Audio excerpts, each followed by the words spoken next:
Hello everyone. Special academy में आप सभी का स्वागत है। हम राकेश यादव सर की मैथमेटिक्स की बुक से मेंसुरेशन के क्वेश्चंस को कर रहे हैं। ये सीरीज का पार्ट 2 है। पार्ट 1 में हम 1 से लेकर के 20 तक के क्वेश्चंस को कवर कर चुके हैं। अगर आपने मेंसुरेशन पार्ट 1 नहीं देखा है तो उसको देख लीजिए, उसका लिंक आपको नीचे डिस्क्रिप्शन बॉक्स में मिल जाएगा। आज पार्ट 2 में हम 21 से लेकर के 40 तक के क्वेश्चंस को कवर करेंगे।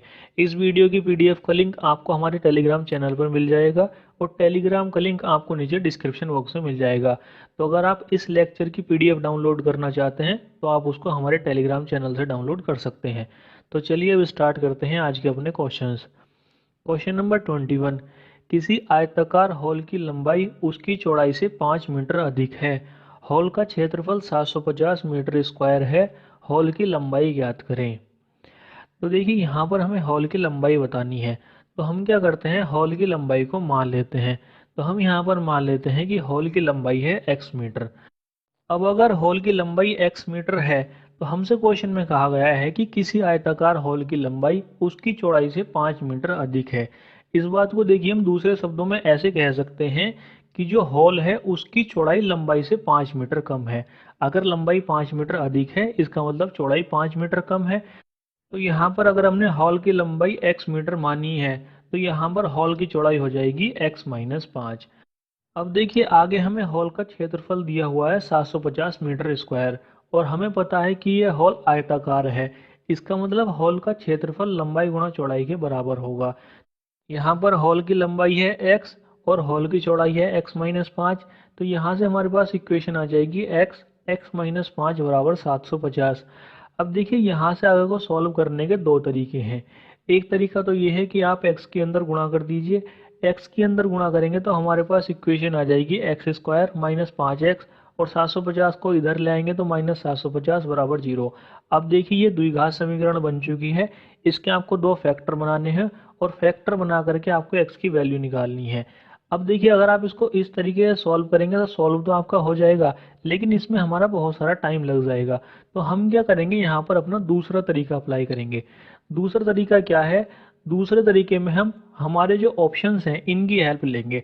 हम क्या करेंगे, यहाँ पर x की जगह अपने ABCD ऑप्शंस को रख करके देखेंगे और जो ऑप्शन हमारा सही फिट हो गया वही हमारा आंसर हो जाएगा।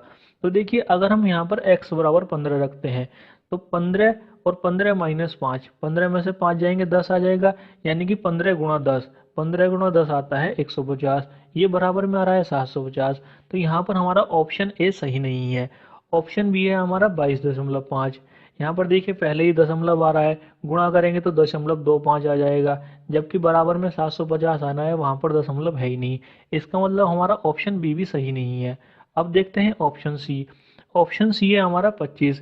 x बराबर 25 रखेंगे तो आ जाएगा हमारा 25 और 25 माइनस 5, 25 माइनस 5 यानी कि 20। 25 गुणा 20 करेंगे तो हमारा आ जाएगा 500, जबकि हमारा आ रहा है 750। तो हमारा ये ऑप्शन भी गलत हो जाएगा। अब हम रखते हैं अपना आखिरी ऑप्शन। यहाँ पर x बराबर है 30। तो x बराबर जब हम 30 रखते हैं तो 30 और 30 माइनस 5, 30 माइनस 5 यानी कि 25। तो यहाँ पर जब हम 30 और 25 की गुणा करते हैं तो हमको 750 मिल जाता है। तो यहाँ पर इसका मतलब हमारा x बराबर 30 बिल्कुल सही है। और देखिए x माना था हमने हॉल की लंबाई और हमसे हॉल की लंबाई ही पूछी है। इसका मतलब हमारे हॉल की लंबाई है 30 मीटर।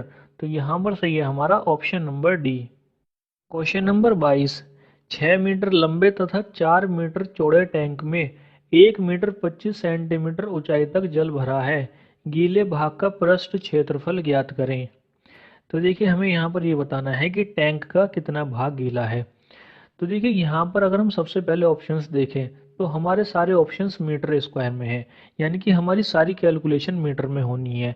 तो यहाँ पर अगर हम टैंक की लंबाई देखें तो टैंक की लंबाई है 6 मीटर, तो ये तो मीटर में है। चौड़ाई देखें तो चौड़ाई है 4 मीटर, तो ये भी हमारे मीटर में है। लेकिन जल की जो ऊंचाई है वो हमको दे रखी है 1 मीटर 25 सेंटीमीटर। यहाँ पर जो ये 25 सेंटीमीटर है हम इसको पहले मीटर में कन्वर्ट करेंगे। तो देखिए हमें पता है 1 मीटर बराबर होते हैं 100 सेंटीमीटर। तो हम क्या करेंगे, 25 सेंटीमीटर को मीटर में कन्वर्ट करने के लिए 100 से कर देंगे भाग। तो 25 को जब हम 100 से भाग करेंगे तो आ जाएगा 0.25 मीटर। तो 1 मीटर 25 सेंटीमीटर बराबर हो जाएगा 1.25 मीटर। अब हम निकालते हैं गीले भाग का क्षेत्रफल।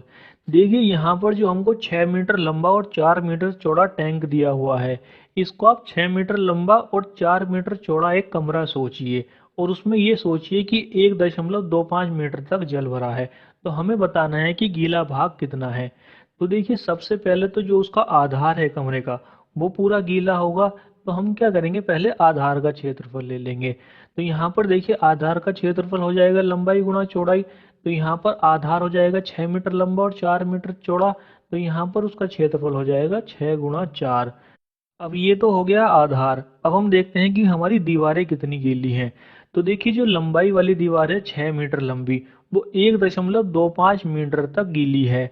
तो ऐसी दो दीवारें होंगी लंबाई वाली। तो यहाँ पर ये हो जाएगा 2 × 6 × 1.5, यानी कि दो दीवारें हैं, 6 मीटर लंबी हैं और 1.25 मीटर ऊंचाई तक वो गीली हैं। इसी प्रकार हम देखते हैं अपनी चौड़ाई वाली दीवारें। तो देखिए चौड़ाई वाली भी दो दीवारें होती हैं। तो 2 × चौड़ाई, चौड़ाई है 4 मीटर, गुणा ऊंचाई आ जाएगी कि वो कितनी ऊंची गीली है, तो 1.25। इन सबको जब हम कैलकुलेट करके जोड़ेंगे तो ये आ जाएगा हमारा 49 मीटर स्क्वायर। तो यहाँ पर सही हो जाएगा हमारा option number D. Question number 23। किसी आयत की लंबाई तथा चौड़ाई का अनुपात 3:2 है तथा परिमाप 20 सेंटीमीटर है। आयत का क्षेत्रफल ज्ञात करें। तो देखिए सिंपल क्वेश्चन है। यहाँ पर हमें आयत की लंबाई तथा चौड़ाई का अनुपात दिया हुआ है 3:2। अब देखिए ये एक अनुपात है, ये वास्तव में लंबाई और चौड़ाई नहीं है।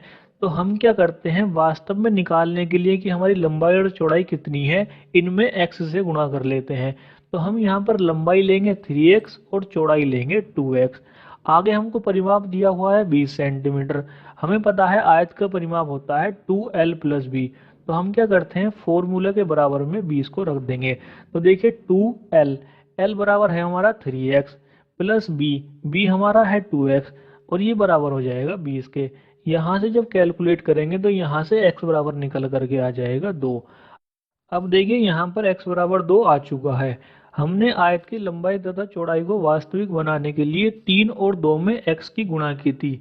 इसका मतलब हमारे आयत की वास्तविक लंबाई है 6 और वास्तविक चौड़ाई है 4। अब हमसे क्वेश्चन में पूछा है आयत का क्षेत्रफल। आयत का क्षेत्रफल होता है लंबाई गुणा चौड़ाई। यहाँ पर आयत की लंबाई आई है 6 सेंटीमीटर और चौड़ाई आई है 4 सेंटीमीटर। 6 × 4 बराबर हो जाएगा 24 सेंटीमीटर स्क्वायर।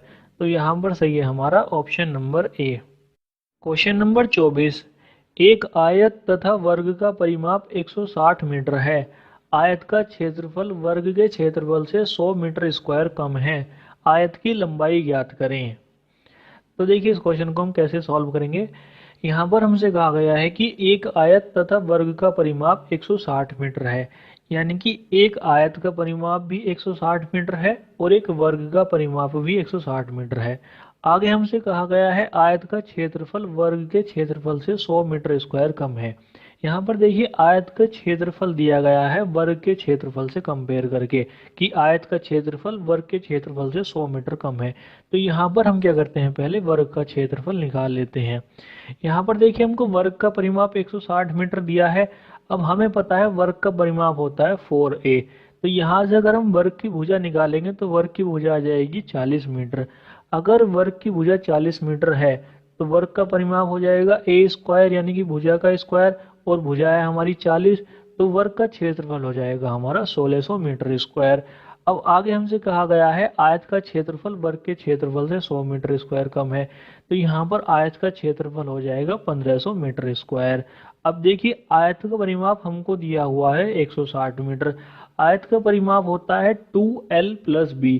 तो यहाँ अगर हम 2 से 160 को काटेंगे तो वो कट जाएगा 80 बार। तो यहाँ से l + b निकल करके आ जाएगा 80। अब देखिए l × b बराबर है 1500 और l + b बराबर है 80। अब देखिए यहाँ से आगे को सॉल्व करने के लिए हम क्या करते हैं, आयत की लंबाई और चौड़ाई को बराबर बराबर ले लेते हैं। हालांकि देखिए ये बहुत कम पॉसिबल है कि आयत की लंबाई और चौड़ाई बराबर हो, क्योंकि आयत की लंबाई और चौड़ाई अगर बराबर हुई तो फिर वो एक वर्ग बन जाएगा। लेकिन फिर भी हम यहीं से अपने ऑप्शंस की शुरुआत करते हैं। तो हम क्या करते हैं, यहाँ पर लंबाई और चौड़ाई बराबर ले लेते हैं।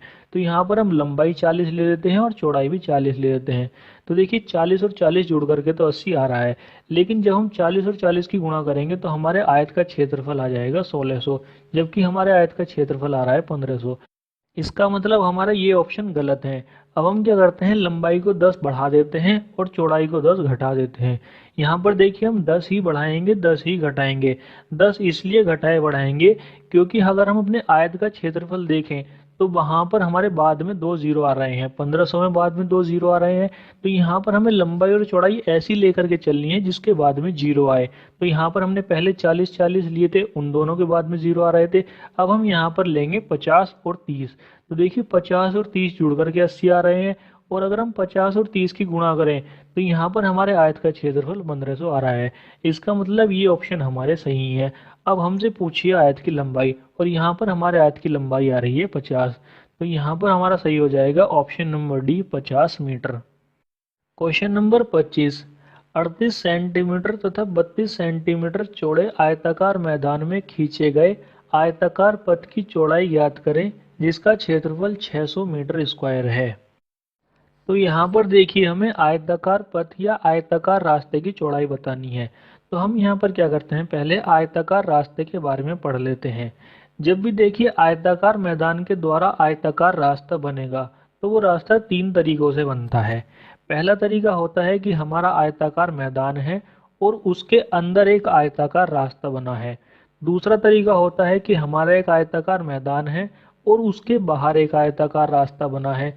और तीसरा तरीका होता है कि एक आयताकार मैदान है और उसके बीचों बीच 2 आयताकार रास्ते जाते हैं। तो इस तरीके से हमारे कुल 3 रास्ते बनते हैं। तो अब हम यहाँ पर क्या करते हैं, इन तीनों रास्तों के क्षेत्रफलों को एक एक करके पढ़ लेते हैं।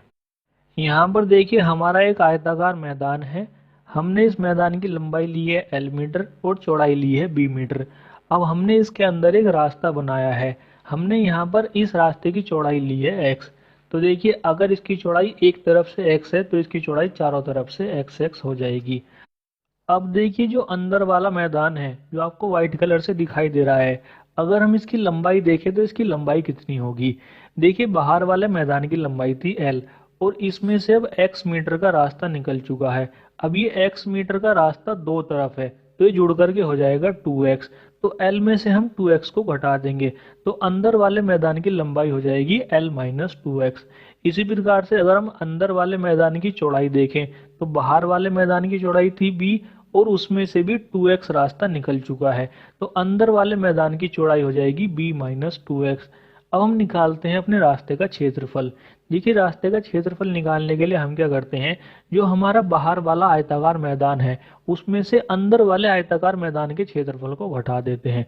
तो देखिए बाहर वाले आयताकार मैदान की लंबाई है L और चौड़ाई है B।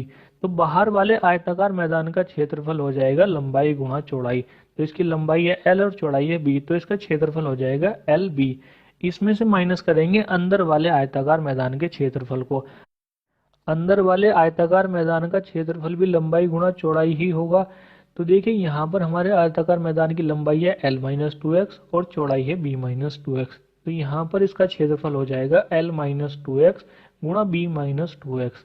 अब देखिए अगर हम L माइनस 2x और B माइनस 2x की गुणा करेंगे तो हमारे पास आ जाएगा LB minus 2LX minus 2BX plus 4x square. अब देखिए इससे पहले है माइनस, तो जब ये ब्रैकेट हटेगा तो हमारे सारे चिन्ह पलट जाएंगे। तो ये हमारी इक्वेशन आ जाएगी LB minus LB plus 2LX plus 2BX minus के 4x स्क्वायर। यहाँ LB से LB कट जाएगा और 2x ले लेंगे हम कॉमन, तो ये आ जाएगा हमारा 2x L plus B minus 2x। यहाँ पर देखिए x थी हमारी रास्ते की चौड़ाई, L थी हमारी बाहर वाले मैदान की लंबाई और B थी हमारी बाहर वाले मैदान की चौड़ाई। तो यहाँ पर इसको याद रखिए कि जब भी एक आयताकार मैदान के अंदर आयताकार रास्ता बनेगा तो उस रास्ते का क्षेत्रफल होगा 2x L plus B minus 2x। अब हम देखते हैं एक आयताकार मैदान के बाहर बने रास्ते का क्षेत्रफल। तो देखिए यहाँ पर हम एक आयताकार मैदान ले लेते हैं। इस मैदान की लंबाई ले लेते हैं L और चौड़ाई ले लेते हैं B। अब हम क्या करते हैं, इसके बाहर एक x मीटर चौड़ा रास्ता बना देते हैं। तो देखिए इस तरीके से हमारा एक रास्ता बन गया। अब देखिए यहाँ पर अगर हम बाहर वाले आयत की लंबाई देखें तो बाहर वाले आयत की लंबाई कितनी होगी। देखिए यहाँ पर अंदर वाले आयत की लंबाई थी L और x मीटर का रास्ता दो तरफ से जुड़ चुका है, तो बाहर वाले आयत की लंबाई हो जाएगी L प्लस 2x। इसी प्रकार से अगर हम बाहर वाले आयत की चौड़ाई देखें तो अंदर वाले आयत की चौड़ाई थी b और x मीटर की दो चौड़ाई इसमें जुड़ चुकी हैं, तो बाहर वाले आयत की चौड़ाई हो जाएगी b प्लस 2x।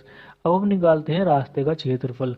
तो देखिए रास्ते का क्षेत्रफल निकालने के लिए हम क्या करेंगे, बाहर वाले आयत में से अंदर वाले आयत के क्षेत्रफल को घटा देंगे। बाहर वाले आयत की लंबाई है L प्लस 2x और चौड़ाई है b प्लस 2x, तो यहाँ पर उसका क्षेत्रफल हो जाएगा L प्लस 2x गुणा b प्लस 2x। इसमें से माइनस करेंगे अंदर वाले आयत का क्षेत्रफल। अंदर वाले आयत का क्षेत्रफल हो जाएगा लंबाई गुणा चौड़ाई, लंबाई L चौड़ाई b, तो यहाँ पर ये माइनस हो जाएगा LB। अब देखिए जब हम L प्लस 2x और b प्लस 2x की गुणा करेंगे तो हमारे पास आ जाएगा LB plus 2LX plus 2BX plus 4x square minus LB। यहाँ पर LB से LB घट जाएगा और 2x कॉमन लेंगे तो हमारे पास रास्ते का क्षेत्रफल बच जाएगा 2x L plus B plus 2x। तो यहाँ पर इसको भी याद रखिए कि जब भी एक आयत के बाहर एक आयताकार रास्ता बनेगा तो उस आयताकार रास्ते का क्षेत्रफल होगा 2x L plus B plus 2x। अब हम क्या करते हैं, इन दोनों रास्ते के क्षेत्रफल को एक साथ देखते हैं। तो देखिए अगर हमारा एक आयताकार मैदान है और उसके बाहर एक रास्ता बन रहा है तो उस रास्ते का क्षेत्रफल हो जाएगा 2x L plus B plus 2x। इसके अलावा जो हमारा दूसरा है, अगर हमारा एक आयताकार मैदान है और उसके अंदर एक आयताकार रास्ता बन रहा है तो उसका क्षेत्रफल हो जाएगा 2x L plus B minus 2x। अब देखिए यहाँ पर केवल एक चिन्ह का अंतर है, ऊपर वाले में प्लस 2x है और नीचे वाले में माइनस 2x है, तो यहाँ पर आप कंफ्यूज हो सकते हैं। तो इसको आप एक बात से याद रखिएगा कि अगर हमारा एक आयताकार मैदान है और उसके बाहर एक रास्ता बन रहा है, तो बाहर रास्ता बन रहा है तो हमारा जो क्षेत्र है वो बढ़ रहा है। अगर क्षेत्र हमारा बढ़ रहा है तो हमारा प्लस आएगा। इसके अलावा अगर हमारा एक आयताकार मैदान है और उसमें हम चारों तरफ रास्ता बना दे तो हमारा जो आयताकार मैदान है वो छोटा हो जाएगा। अगर आयताकार मैदान छोटा हो रहा है तो वहां पर हमारा माइनस आ जाएगा, तो वहां पर हमारे रास्ते का क्षेत्रफल हो जाएगा 2x L plus B minus 2x। तो आप इस तरीके से इन दोनों को याद रखेंगे। अब हम देखते हैं अपने तीसरे प्रकार का रास्ता। तो देखिए यहाँ पर हम आयत की लंबाई ले लेते हैं L और आयताकार मैदान की चौड़ाई ले लेते हैं B। अब यहाँ पर देखिए इस तरीके से एक रास्ता जाता है, इस रास्ते की हम चौड़ाई ले लेते हैं W। अब देखिए ये तो जाता है एक रास्ता, अब हम लेते हैं दूसरा रास्ता। तो दूसरा रास्ता बीचों बीच जाता है इस प्रकार से और इस रास्ते की चौड़ाई भी हम लेते हैं W। तो अब हमें यहाँ पर इन दोनों रास्तों का क्षेत्रफल बताना है। यहाँ पर देखिए जो लंबाई वाला रास्ता है ये एक आयताकार रास्ता है, तो इसका क्षेत्रफल हो जाएगा लंबाई गुणा चौड़ाई। इस रास्ते की लंबाई है L और चौड़ाई है W, तो यहाँ पर इसका क्षेत्रफल हो जाएगा LW। इसी प्रकार से जो हमारे मैदान का चौड़ाई वाला रास्ता है उस रास्ते की चौड़ाई भी W है और वो B मीटर लंबा है, तो वहां पर उसका क्षेत्रफल हो जाएगा लंबाई गुणा चौड़ाई, तो यहाँ पर उसका क्षेत्रफल आ जाएगा B गुणा W। अब देखिए ये जो हमारे रास्ते का क्षेत्रफल आया है ये बिल्कुल सही नहीं आया है। सही किस लिए नहीं आया है, देखिए जब हमने लंबाई वाला रास्ता लिया और जब हमने चौड़ाई वाला रास्ता लिया तो यहाँ पर जो बीच में कॉमन जगह है जो आप यहाँ पर लाल निशान से देख पा रहे हैं, इसका जो क्षेत्रफल है ये दो बार जुड़ गया। जब हमने लंबाई वाले रास्ते का क्षेत्रफल लिया तो इस एरिया का क्षेत्रफल पहले ही आ चुका था, लेकिन जब हमने चौड़ाई वाले रास्ते का क्षेत्रफल लिया तो ये जो बीच वाला एरिया है ये रिपीट हो गया। तो हमें क्या करना है, इस बीच वाले एरिया के क्षेत्रफल को घटाना है। तो देखिए यहाँ पर जो ये बीच वाला क्षेत्रफल है ये एक वर्गाकार क्षेत्रफल है। यहाँ पर इसकी चौड़ाई भी W है और इसकी लंबाई भी W है, तो हम क्या करेंगे यहाँ पर इसके क्षेत्रफल को घटा देंगे। तो यहाँ पर इसका क्षेत्रफल हो जाएगा W स्क्वायर, तो इसमें से हम W स्क्वायर को घटा देंगे तो हमारे रास्ते का क्षेत्रफल आ जाएगा LW plus BW minus W square. यहाँ से W कॉमन ले लेंगे तो हमारे रास्ते का क्षेत्रफल आ जाएगा W L plus B minus W। तो देखिए यहाँ पर ये तीन प्रकार के रास्ते हैं और आपको इन तीनों प्रकार के रास्ते के क्षेत्रफल को याद रखना है। अब हम देखते हैं अपना क्वेश्चन। क्वेश्चन नंबर 25 में कह रहा है कि 38 सेंटीमीटर लंबे तथा 32 सेंटीमीटर चौड़े आयताकार मैदान में खींचे गए आयताकार पथ की चौड़ाई ज्ञात करें जिसका क्षेत्रफल 600 मीटर स्क्वायर है। अब देखिए यहाँ पर हमें आयताकार पथ की चौड़ाई बतानी है। यहाँ पर अगर हम पढ़ें तो हमसे कहा गया है आयताकार मैदान में खींचे गए आयताकार पथ, यानी कि हमारा जो आयताकार मैदान है उसके अंदर आयताकार रास्ता बना है। तो जब आयताकार मैदान के अंदर आयताकार रास्ता बनता है तो हमारे रास्ते का क्षेत्रफल होता है 2x l plus B minus 2x। यहाँ पर हमें आयताकार रास्ते का क्षेत्रफल दे रखा है 600, तो 600 बराबर हो जाएगा 2x। हमें निकालना है कि हमारा आयताकार रास्ता कितना चौड़ा है, तो x को हम ऐसे ही रखेंगे। l हमें लंबाई दे रखी है 38 और चौड़ाई हमको दे रखी है 32, तो ये हो जाएगा 38 प्लस 32 माइनस 2x। यहाँ से 2 से 600 कट जाएगा 300 बार, तो आ जाएगा 300 बराबर x। 38 और 32 को जोड़ेंगे तो आ जाएगा 70 माइनस 2x।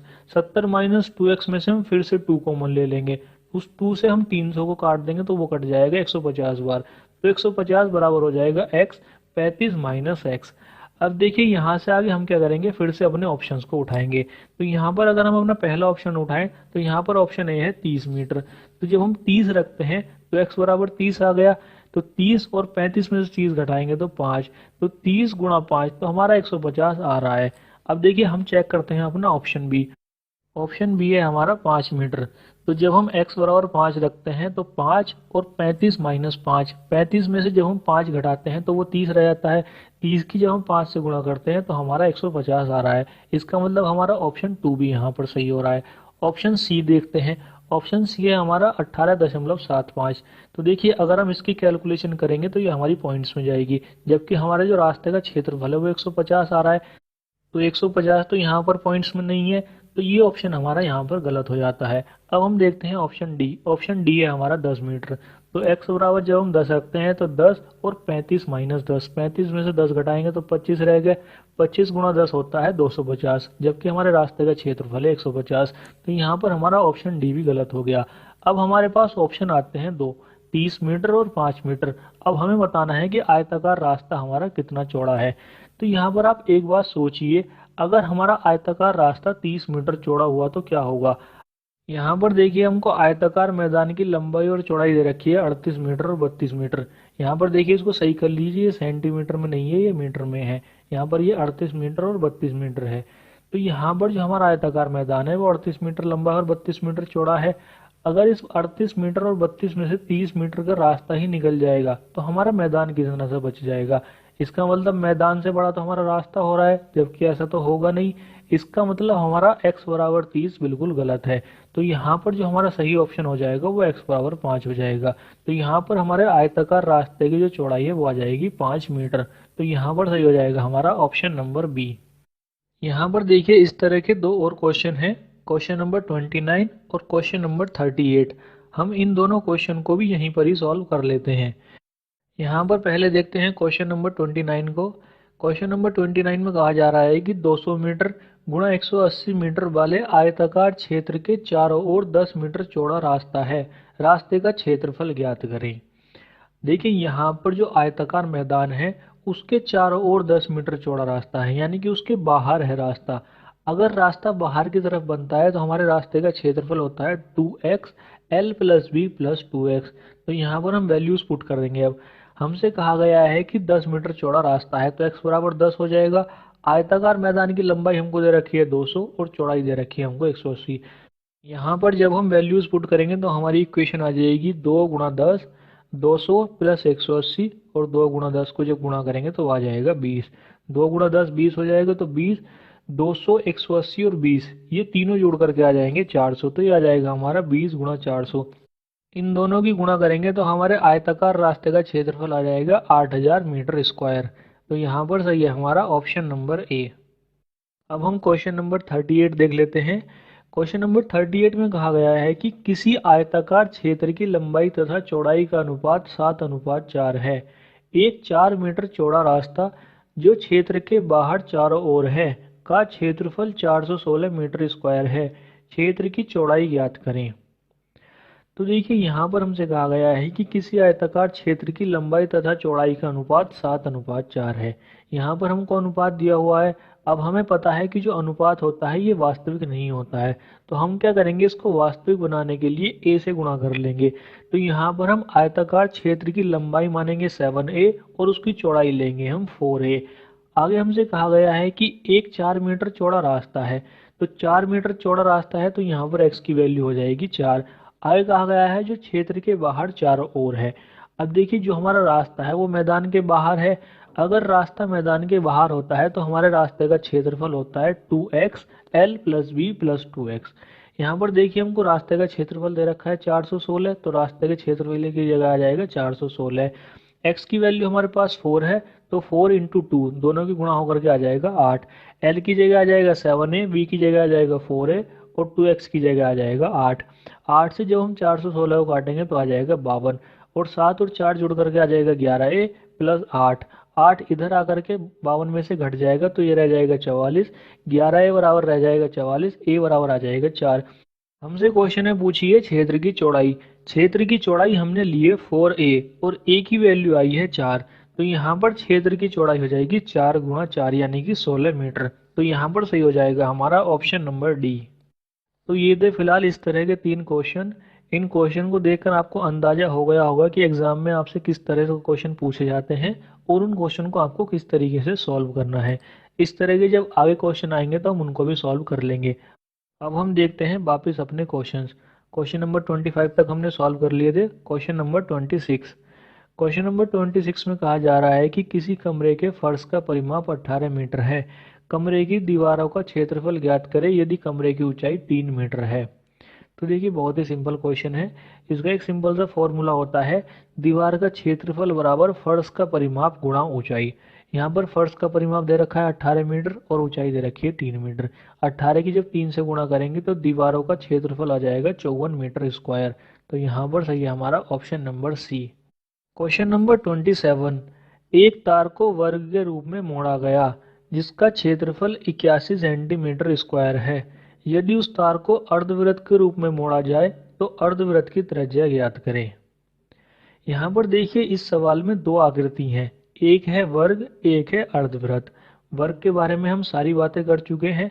हमने वृत्त के बारे में भी बात की है लेकिन हमने अर्धवृत्त के बारे में बात नहीं की है। तो हम यहाँ पर पहले अर्धवृत्त के बारे में जान लेते हैं। देखिए मैंने आपको वृत्त के बारे में बताया था। वृत्त कुछ इस तरीके का दिखाई देता है और वृत्त का परिमाप होता है 2πr।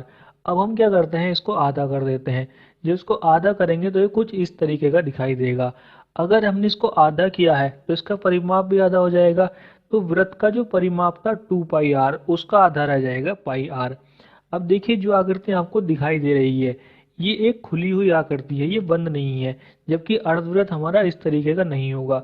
इस पर आपको इस तरीके से एक लाइन और खींचनी पड़ेगी। तो ये जो एक लाइन आई है हमें इसका परिमाप भी जोड़ना पड़ेगा। तो देखिए ये जो एक लाइन आई है ये इस अर्धवृत्त का व्यास है। तो हमें क्या करना पड़ेगा, इस व्यास को भी जोड़ना पड़ेगा।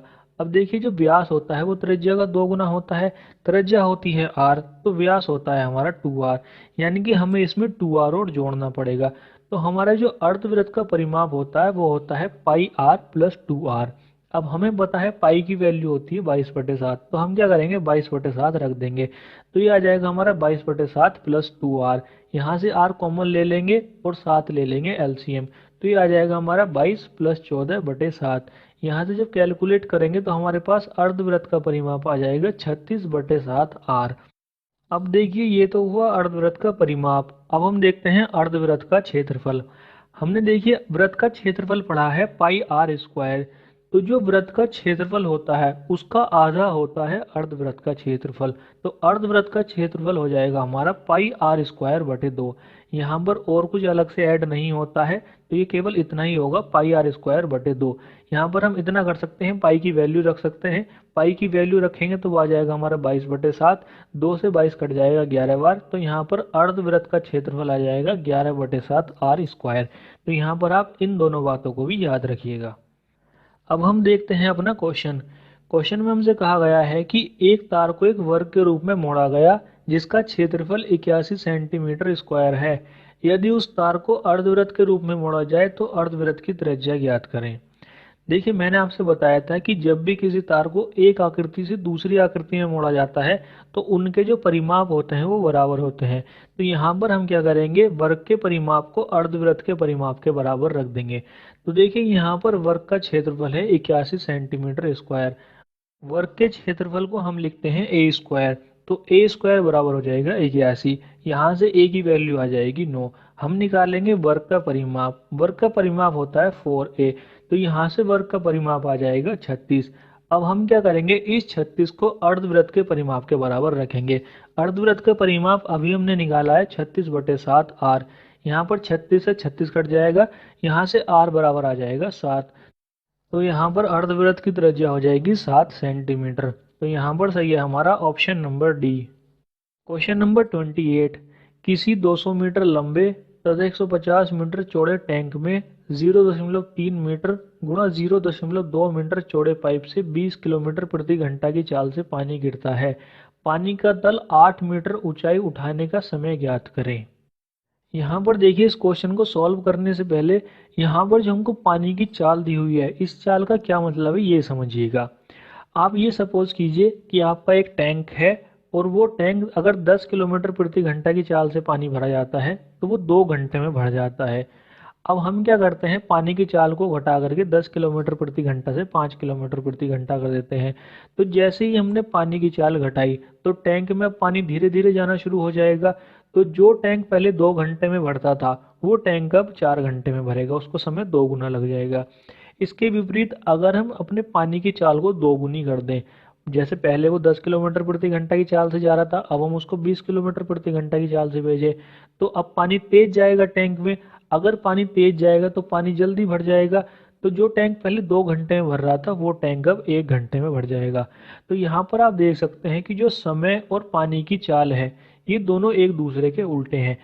जब हमने चाल बढ़ाई तो हमें समय कम लगा और जब हमने पानी की चाल घटाई तो हमें समय ज़्यादा लगा।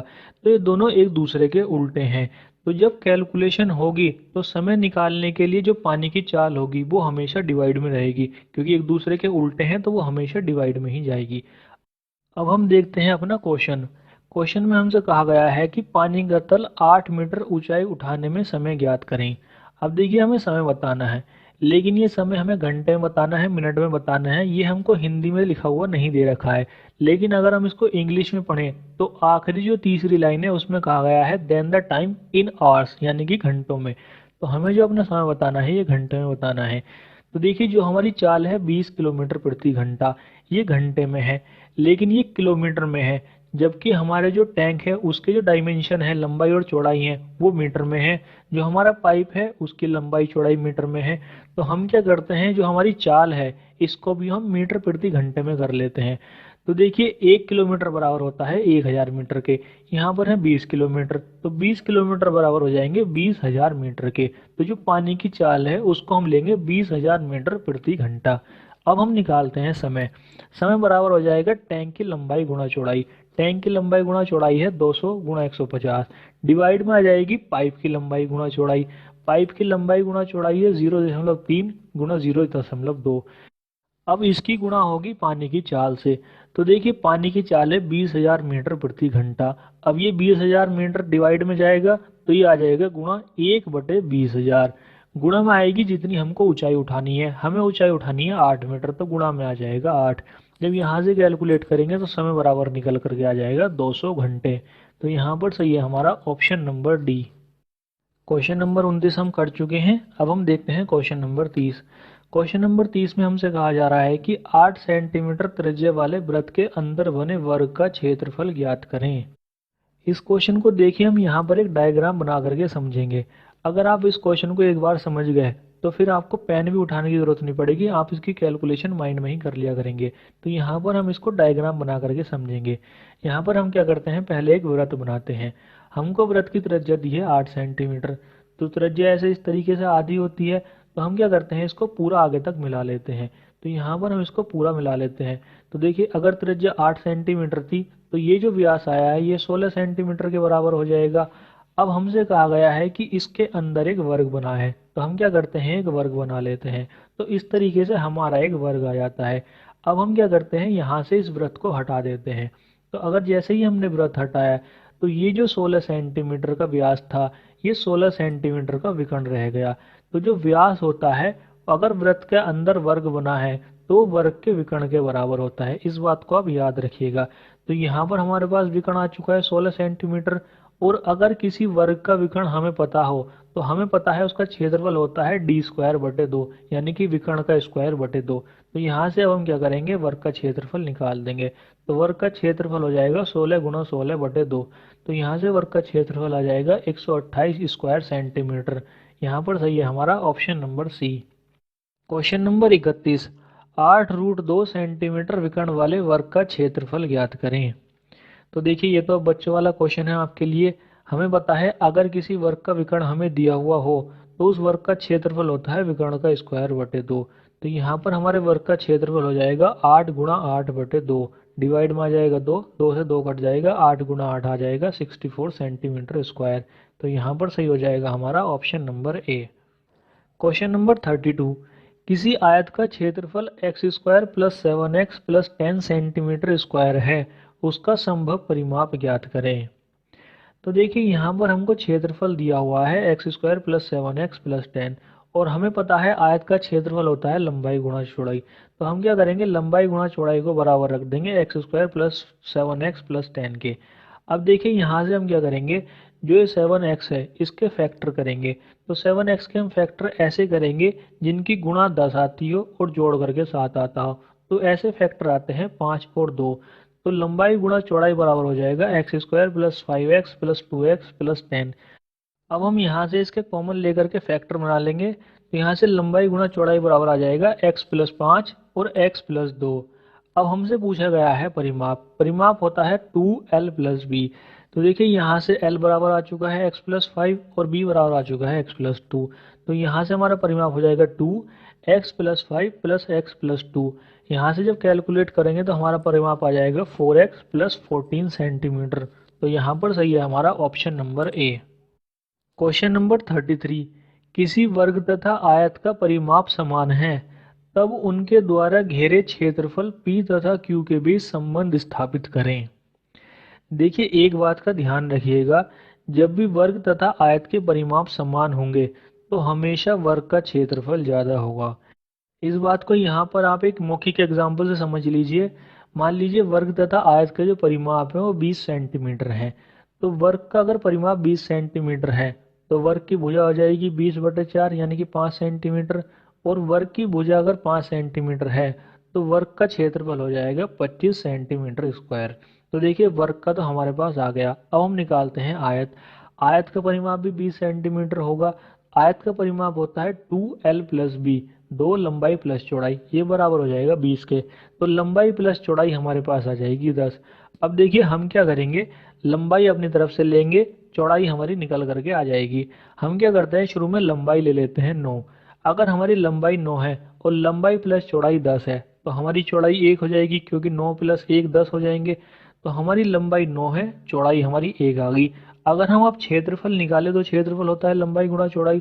तो 9 गुणा 1 तो 9 आ जाएगा, 9 25 से छोटा है। हम क्या करते हैं, इसको आगे बढ़ाते हैं। हम क्या करते हैं, आयत की लंबाई ले लेते हैं 8। अगर आयत की लंबाई 8 है तो आयत की चौड़ाई हो जाएगी 2 सेंटीमीटर। अब हम अगर आयत का क्षेत्रफल निकाले तो आयत का क्षेत्रफल हो जाएगा 8 गुणा 2 यानी कि 16 सेंटीमीटर स्क्वायर। तो ये भी हमारे वर्ग से छोटा है। अब हम क्या करते हैं, इसको और आगे बढ़ाते हैं। हम आयत की लंबाई ले लेते हैं 7। अगर आयत की लंबाई 7 सेंटीमीटर है तो आयत की चौड़ाई हो जाएगी 3 सेंटीमीटर। अब अगर हम आयत का क्षेत्रफल निकालें तो आयत का क्षेत्रफल हो जाएगा 7 गुणा 3 यानी कि 21 सेंटीमीटर स्क्वायर। तो ये अभी भी वर्ग का जो क्षेत्रफल था 25 सेंटीमीटर स्क्वायर उससे छोटा है। हम क्या करते हैं, आयत की लंबाई ले लेते हैं 6। अगर आयत की लंबाई 6 है तो आयत की चौड़ाई हो जाएगी 4। तो अगर हम 6 गुणा 4 करें तो अब भी आयत का क्षेत्रफल वर्ग के क्षेत्रफल से छोटा ही आ रहा है। अब आयत का क्षेत्रफल 24 आ रहा है और वर्ग का 25 है। अब देखिए अगर हम इसके आगे बढ़ें तो हमें आयत की लंबाई लेनी पड़ेगी 5। अगर हम आयत की लंबाई लेंगे 5 तो आयत की चौड़ाई भी 5 हो जाएगी। अब देखिए अगर आयत की लंबाई और चौड़ाई बराबर हुई तो वो आयत न रह करके वर्ग बन जाएगा। इसका मतलब ये हुआ कि जो वर्ग होता है उसका क्षेत्रफल आयत के क्षेत्रफल से ज़्यादा होता है। तो इस बात को यहाँ पर याद रखिएगा। अब यहाँ पर हमें जो वर्ग का क्षेत्रफल है वो हमको दिया है P और आयत का क्षेत्रफल दिया है Q। तो इसका मतलब ये हुआ कि P बड़ा होगा Q से। तो यहाँ पर हमारा सही हो जाएगा option number C. Question number 34, एक 6 सेंटीमीटर भुजा वाला रंगीन घन 1 सेंटीमीटर वाले घनों में काटा गया। उन घनों की संख्या ज्ञात करें जिनकी एक भी भुजा रंगी हुई ना हो। तो ये देखिए बहुत ही सिंपल क्वेश्चन है। अगर हमें बिना रंगे हुए घनों की संख्या निकालनी है तो बिना रंगे हुए घनों की संख्या का सूत्र होता है n-2 यहाँ पर n बराबर हो जाएगा 6, क्योंकि जो बड़ा घन था 6 सेंटीमीटर भुजा वाला, हमने उसको 1-1 सेंटीमीटर भुजा वाले घनों में काटा था। तो 6 सेंटीमीटर को जब हम 1 सेंटीमीटर से डिवाइड करेंगे तो हमारे पास 6 आएगा। तो इसलिए यहाँ पर हमारा n बराबर हो जाएगा 6। 6 में से 2 घटाएंगे तो 4 आएगा। 4 की पावर 3 बराबर हो जाएगा 64 के। तो यहाँ पर सही हो जाएगा हमारा option number B. Question number 35। किसी वर्गाकार पतंग का विकर्ण 32 सेंटीमीटर तथा उसके एक कोने से 8 सेंटीमीटर भुजा वाला समबाहु त्रिभुज है। पतंग बनाने में कितना कागज लगेगा? देखिए हमें यहाँ पर ये बताना है कि ये जो पतंग है इसका क्षेत्रफल कितना है, क्योंकि जितना क्षेत्रफल होगा उतना ही कागज लगेगा। तो हमें यहाँ पर इसका क्षेत्रफल निकालना है। अब देखिए वैसे तो आप सभी ने पतंग देखी होगी, लेकिन जिसने नहीं देखी है तो यहाँ पर देख लीजिए। पतंग कुछ इस तरह की होती है। तो यहाँ पर हमें क्या करना है, हमें इस वर्ग का अलग क्षेत्रफल निकालना है और इस समबाहु त्रिभुज का क्षेत्रफल अलग निकालना है। तो देखिए हमने वर्ग के बारे में तो सारी डिटेल पढ़ रखी है, लेकिन हमने समबाहु त्रिभुज के बारे में अभी कुछ नहीं पढ़ा है। तो हम क्या करते हैं, पहले यहाँ पर समबाहु त्रिभुज के बारे में पढ़ लेते हैं। देखिए वैसे तो त्रिभुज होते हैं 5 प्रकार के: समबाहु त्रिभुज, विषमबाहु त्रिभुज, समद्विबाहु त्रिभुज, समकोण त्रिभुज और समद्विबाहु समकोण त्रिभुज। लेकिन अभी यहाँ पर हमें समबाहु त्रिभुज पढ़ना है, तो हम यहाँ पर समबाहु त्रिभुज देखते हैं।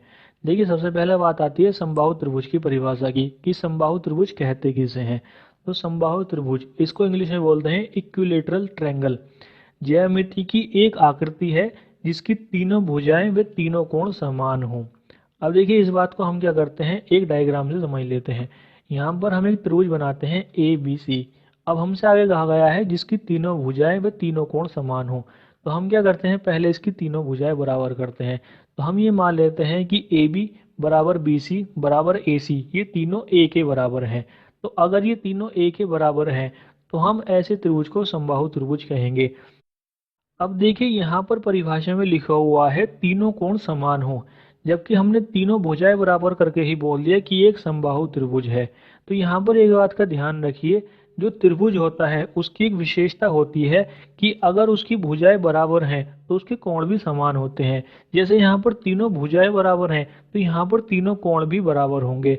जैसे समद्विबाहु त्रिभुज होता है उसकी 2 भुजाएं बराबर होती हैं, अगर उसकी 2 भुजाएं बराबर हैं तो उसके कोई से 2 कोण भी बराबर होंगे। तो ये क्या होती है, त्रिभुज की एक विशेषता होती है।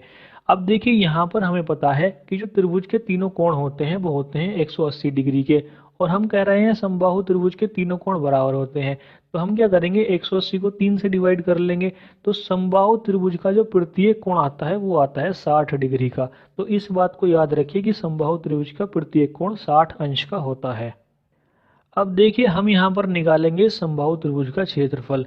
किसी भी त्रिभुज का क्षेत्रफल होता है 1/2 आधार गुणा लंब। अब यहाँ पर देखिए हमारे पास आधार तो है, आधार यहाँ पर BC है, हमारे पास लंब नहीं है। तो हम क्या करते हैं, यहाँ पर लंब गिरा देते हैं।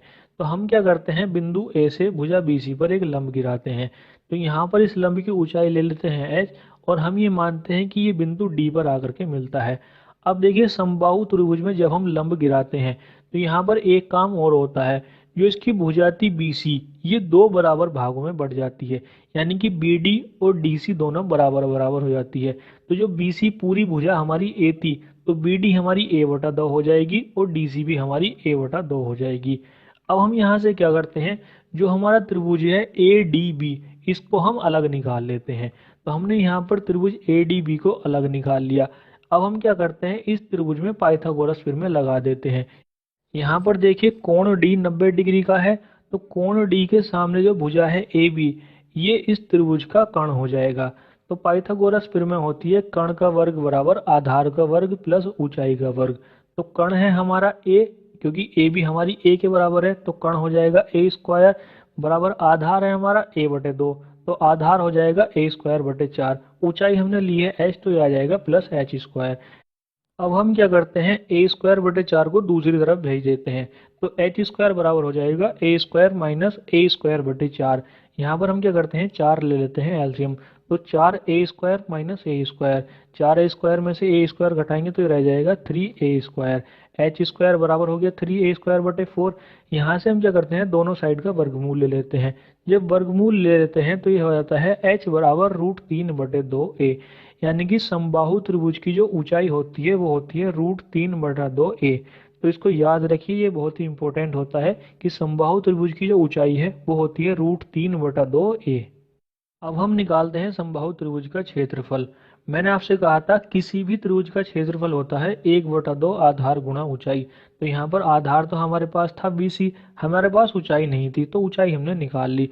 तो समबाहु त्रिभुज का क्षेत्रफल हो जाएगा 1/2 आधार गुणा ऊंचाई। तो 1/2 ऐसे ही रहेगा, आधार है हमारा A, गुणा ऊंचाई हमने निकाली है √3/2a।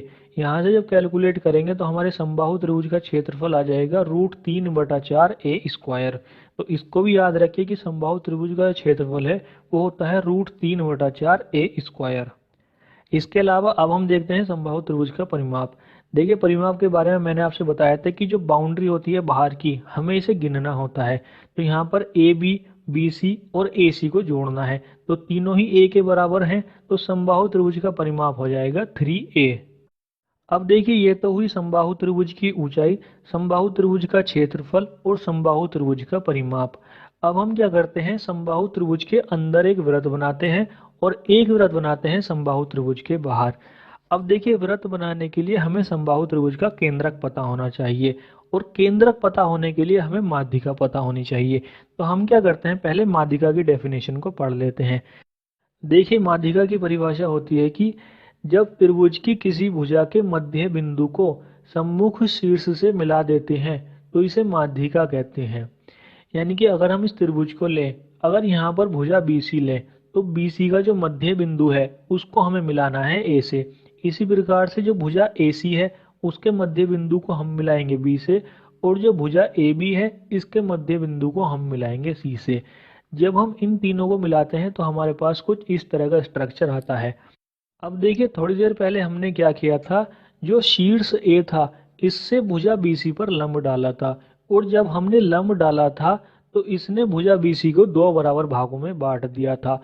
और अब हमने क्या किया है, भुजा BC के मध्य बिंदु को यानी कि 2 बराबर भागों में बांट करके उसको बिंदु A से मिला दिया है।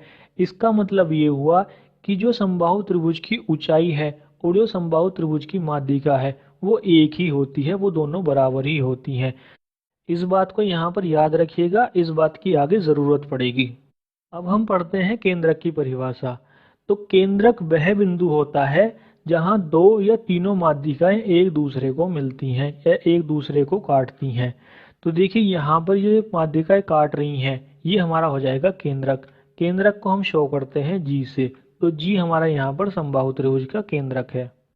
अब देखिए, ये जो केंद्रक होता है इसकी एक विशेषता ये होती है कि ये माध्यिका को 2:1 के अनुपात में बांट देता है। यानी कि जो इसकी लंबी वाली साइड होती है वो 2 होती है और जो छोटी वाली साइड होती है वो 1 होती है। तो यहाँ पर अगर हम AG को देखें तो AG अगर 2 हुई तो GD यहाँ पर 1 हो जाएगी। तो हम क्या करते हैं, इसको अलग से लिख लेते हैं। तो AD बराबर AG अनुपात GD है। तो AD अगर हमारी 3 है तो AG 2 हो जाएगी और GD 1 हो जाएगी। अब हम इस समबाहु त्रिभुज के अंदर एक वृत्त बनाते हैं। जब देखिए, हमें समबाहु त्रिभुज के अंदर एक वृत्त बनाना है तो हमारे वृत्त की त्रिज्या GD के बराबर होनी चाहिए। तो हम ये निकालते हैं कि हमारी GD की लंबाई कितनी है। देखिए, मैंने आपसे कहा था कि जो हमारी AD है ये माध्यिका भी है और हमारी ऊंचाई भी है, और AD का 1/3 है GD, क्योंकि AD अगर 3 है तो AG 2 है और GD 1 है। तो GD अगर AD का 1/3 है तो GD ऊंचाई का भी 1/3 हुआ। तो हम क्या करेंगे, यहाँ पर ऊंचाई का 1/3 हिस्सा निकाल देंगे। यहाँ पर देखिए, GD बराबर 1/3 H हो जाएगा, और GD इतना ही है जितनी हमारे वृत्त की त्रिज्या है। तो हम GD की जगह R लिख लेंगे, तो R बराबर हो जाएगा 1/3 H। अब हमने पढ़ा है कि समबाहु त्रिभुज की जो ऊंचाई होती है वो होती है √3/2a। यहाँ से जब कैलकुलेट करेंगे तो R बराबर आ जाएगा a/2√3।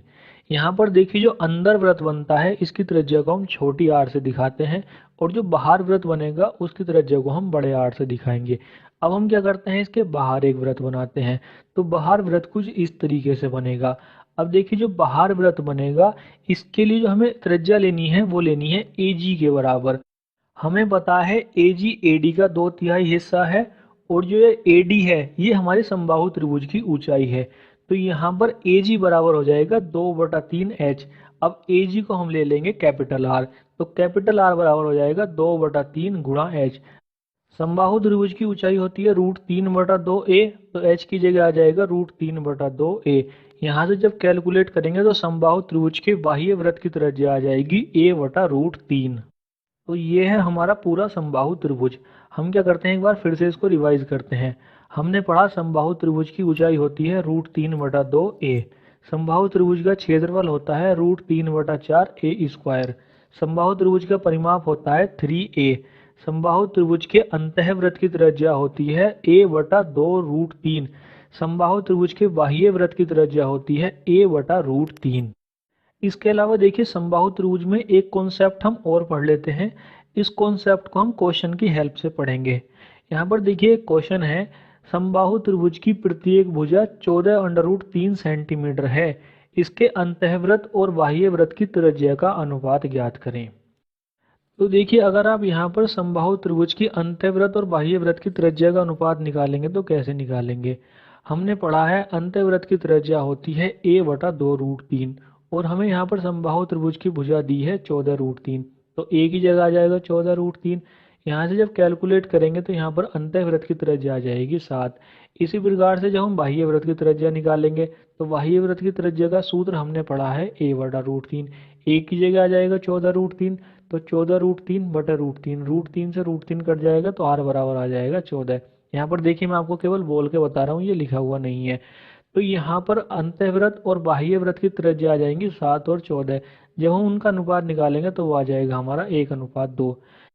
यहाँ पर देखिए बोल करके जो मैंने फॉर्मूले में वैल्यूज रखी हैं, एक बार आप इनको रख करके देखिए, क्योंकि जब आप इनको एक बार रखेंगे तो जो मैं आगे इसका शॉर्टकट बताने वाला हूँ वो आपको अच्छे से समझ में आएगा। तो देखिए यहाँ पर हमारा अनुपात आ रहा है 1:2। अब हम इसका शॉर्टकट देखते हैं। यहाँ पर देखिए हमें अंतःवृत्त और बाह्य वृत्त की त्रिज्या का अनुपात निकालना है। अंतःवृत्त को हम दिखाते हैं स्मॉल r से, और बाह्य वृत्त को दिखाते हैं कैपिटल R से। तो small r ratio capital R। Small r का जो फॉर्मूला है वो है a/2√3, और कैपिटल R का फॉर्मूला है a/√3। यहाँ पर a/√3 से a/√3 कट रहा है तो हम इसको काट देंगे। दोनों साइड 2 से गुणा करेंगे तो हमारे पास अनुपात आ जाएगा 1:। तो हम देखिए इसको आज के बाद याद रखेंगे कि समबाहु त्रिभुज की अंतःवृत्त और बाह्य वृत्त की त्रिज्या का अनुपात होता है 1:2। यहाँ पर तो देखिए समबाहु त्रिभुज की उसने भुजा दे दी थी। मान लीजिए समबाहु त्रिभुज की ऊंचाई दे देता, फिर आप उसकी ऊंचाई से कंपेयर करते, फिर आप उसकी भुजा निकालते और भुजा के बाद अंतःवृत्त और बाह्य वृत्त की त्रिज्या निकाल के उसका अनुपात निकालते। तो हो सकता है आपको इतना लंबा एग्जामिनर घुमाने की कोशिश करे, लेकिन हम क्या करेंगे, इसको आज के बाद सीधा याद रखेंगे। अब हम देखते हैं अपना अगला क्वेश्चन। अगला क्वेश्चन है हमारा, समबाहु त्रिभुज की प्रत्येक भुजा 14√3 सेंटीमीटर है, इसके अंतःवृत्त और बाह्य वृत्त की परिधि का अनुपात ज्ञात करें। तो देखिए यहाँ पर हमें परिधि का अनुपात ज्ञात करना है, तो इसको भी हम सेम तरीके से करेंगे। परिधि होती है हमारी 2πr, तो जो हमारा अंतःवृत्त है उसकी परिधि हो जाएगी 2π और जो बाह्य वृत्त है उसकी परिधि हो जाएगी 2π यहाँ पर देखिए 2π से 2π कट जाएगा क्योंकि ये कांस्टेंट होता है। हमारे पास बच जाएगा r/r, और r/r हमने भी निकाला है 1:2। तो हमारी जो परिधि होती है अंतःवृत्त और बाह्य वृत्त की, उसका अनुपात भी 1:2 ही होता है। अब हम देखते हैं तीसरा क्वेश्चन। यहाँ पर हमसे कहा गया है कि समबाहु त्रिभुज की प्रत्येक भुजा 14√3 सेंटीमीटर है, इसके अंतःवृत्त और बाह्य वृत्त के क्षेत्रफल का अनुपात ज्ञात करें। तो देखिए यहाँ पर हमें भुजा से तो कुछ लेना देना है ही नहीं, हम क्या करेंगे, इसका सीधा अनुपात ज्ञात करेंगे। तो देखिए जो वृत्त का क्षेत्रफल होता है वो होता है πr², तो अंतःवृत्त का क्षेत्रफल हो जाएगा πr², और जो बाह्य वृत्त है उसका क्षेत्रफल हो जाएगा πR²। तो देखिए यहाँ पर पाई से पाई कट जाएगा, हमारे पास बच जाएगा r² रेशियो कैपिटल R²। हमें पता है स्मॉल r और कैपिटल R का जो रेशियो होता है 1:2 होता है, तो यहाँ पर ये हो जाएगा 1 का स्क्वायर रेशियो 2 का स्क्वायर। तो यहाँ पर ये अनुपात आ जाएगा 1:4। अब देखिए हम क्या करते हैं, इन तीनों रिजल्ट को अलग से नोट डाउन कर लेते हैं।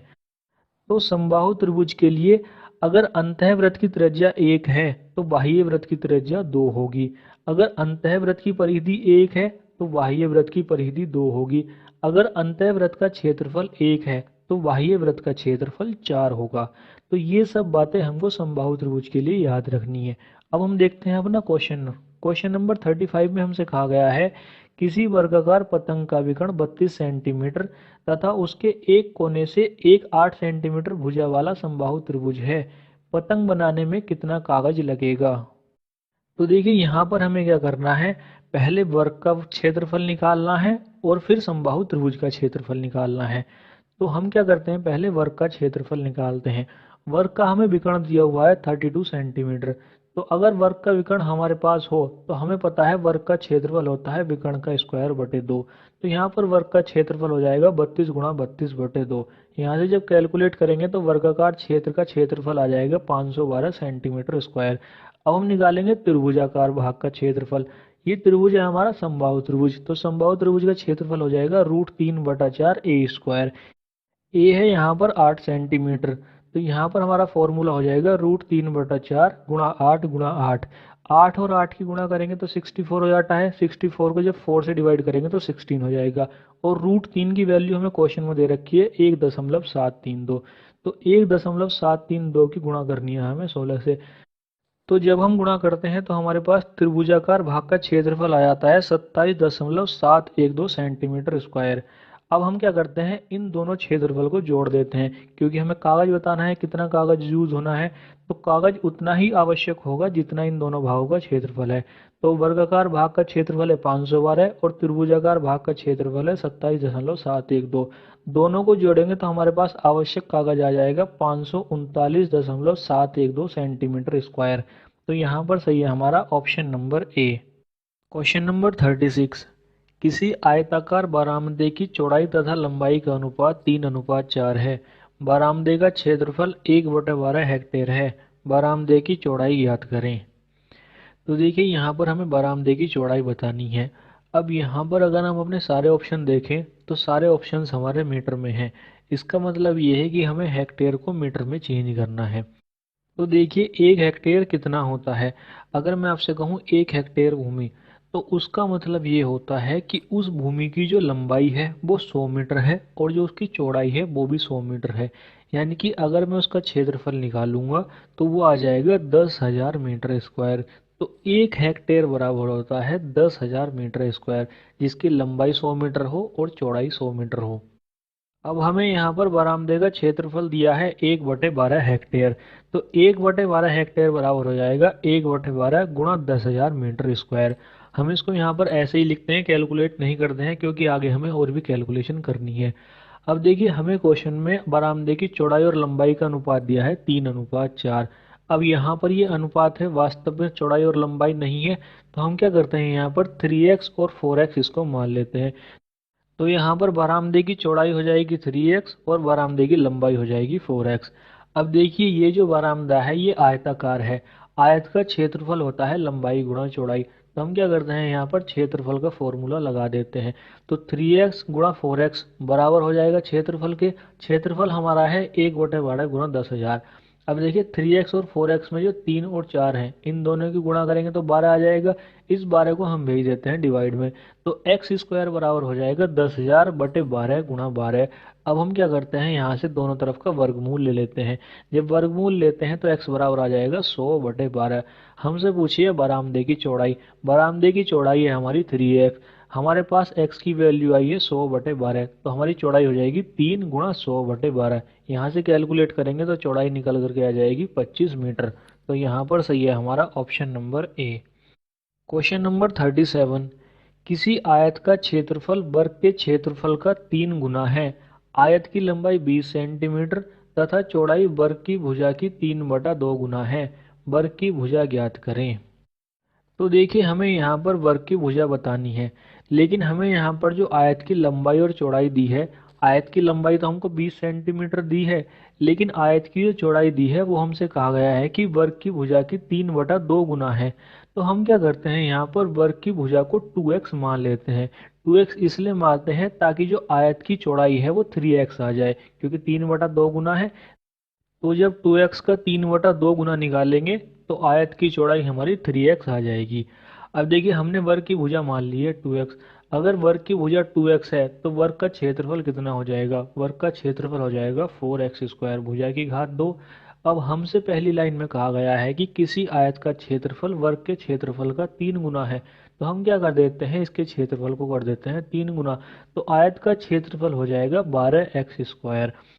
अब देखिए हमें आयत की लंबाई और चौड़ाई पता है, तो हम क्या करते हैं, यहाँ पर आयत के क्षेत्रफल का सूत्र लगा देते हैं। आयत का क्षेत्रफल होता है लंबाई गुणा चौड़ाई। हमें आयत की लंबाई दी हुई है 20 सेंटीमीटर, तो लंबाई की जगह आ जाएगा 20। चौड़ाई के बारे में कहा गया है वर्ग की भुजा की 3/2 गुना, और हमने वर्ग की भुजा मानी है 2x। अगर वर्ग की भुजा 2x है तो यहाँ पर हमारे आयत की चौड़ाई हो जाएगी 3x। तो यहाँ पर आयत का क्षेत्रफल हो जाएगा 20 गुणा 3x, और ये बराबर है 12x² के। यहाँ से जब कैलकुलेट करेंगे तो x बराबर निकल करके आ जाएगा 5। हमसे पूछिए वर्ग की भुजा। वर्ग की भुजा हमने मानी है 2x, तो यहाँ से वर्ग की भुजा आ जाएगी 10 सेंटीमीटर। तो यहाँ पर सही है हमारा option number A. Question number 38 हम पहले ही कर चुके हैं, तो अब हम देखते हैं क्वेश्चन नंबर 39। क्वेश्चन नंबर 39 में कह रहा है कि 4 डेसीमीटर भुजा वाली वर्गाकार टाइल्स किसी 8 मीटर लंबे तथा 6 मीटर चौड़े फर्श को बनाने में कितनी वर्गाकार टाइल्स की आवश्यकता होगी? तो यहाँ पर देखिए हमें टाइल्स की संख्या बतानी है। अब हमसे कहा गया है कि जो हमारी टाइल्स है वो वर्गाकार है, और टाइल्स की जो भुजा है वो है 4 डेसीमीटर। अब देखिए ये तो हमको दे रखी है डेसीमीटर में, लेकिन जो हमारा फर्श है उसकी लंबाई और चौड़ाई दे रखी है हमको मीटर में। तो यहाँ पर या तो आप मीटर को डेसीमीटर में चेंज कीजिए, या डेसीमीटर को आप मीटर में चेंज कीजिए। किसी भी को किसी में भी चेंज करिए, उससे टाइल्स की संख्या पर कोई फर्क नहीं पड़ेगा। तो यहाँ पर देखिए हम डेसीमीटर को मीटर में चेंज कर लेते हैं। देखिए 10 डेसीमीटर बराबर होता है 1 मीटर के। यहाँ पर हमको दिए हुए हैं 4 डेसीमीटर, तो 4 डेसीमीटर बराबर हो जाएंगे 0.4 मीटर के। अब हम निकालते हैं टाइल्स की संख्या। देखिए टाइल्स की संख्या बराबर हो जाएंगी फर्श का क्षेत्रफल डिवाइड में एक टाइल का क्षेत्रफल।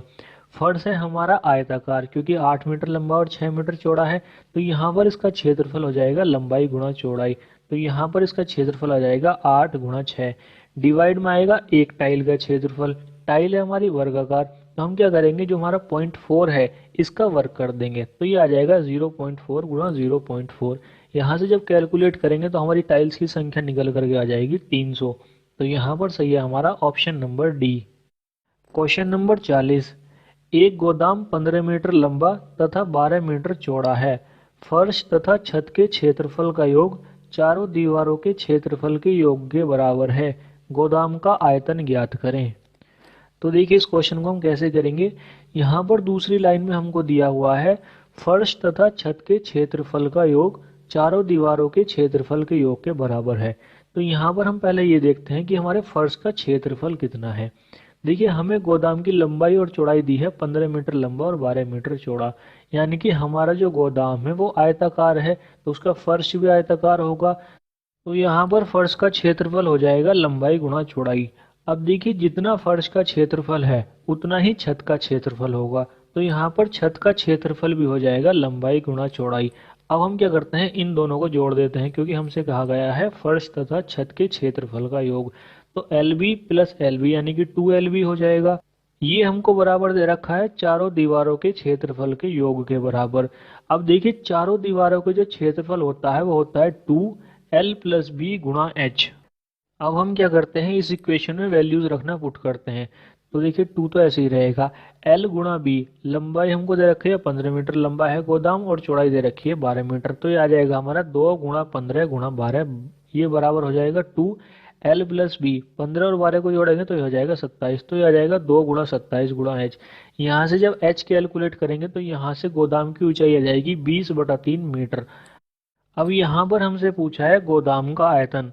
गोदाम देखिए दो तरह का हो सकता है, या तो घन के आकार का या घनाभ के आकार का। अगर घन के आकार का है तो उसकी लंबाई चौड़ाई और ऊंचाई तीनों बराबर होनी चाहिए, और अगर घनाभ के आकार का है तो उसकी लंबाई चौड़ाई और ऊंचाई अलग अलग होंगी। तो यहाँ पर देखिए गोदाम 15 मीटर लंबा है, 12 मीटर चौड़ा है और 20/3 मीटर ऊंचा है। यानी कि यहाँ पर जो ये गोदाम है ये घनाभ के आकार का है। घनाभ के आयतन का सूत्र होता है लंबाई गुणा चौड़ाई गुणा ऊंचाई। तो यहाँ पर आयतन बराबर हो जाएगा 15 गुणा 12 गुणा 20/3। यहाँ पर जब कैलकुलेट करेंगे तो आयतन आ जाएगा 1200 मीटर की पावर 3। तो यहाँ पर सही हो जाएगा हमारा ऑप्शन नंबर बी।